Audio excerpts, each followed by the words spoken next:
You ask Tiger to solve. This deals with linear equations with one unknown. The final result is y equals 4. Let's solve it step by step. Simplify the expression. Expand the parentheses.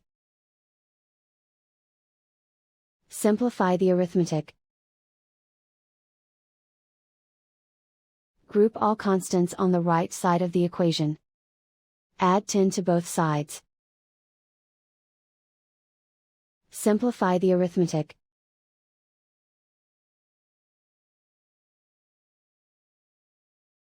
Isolate the y.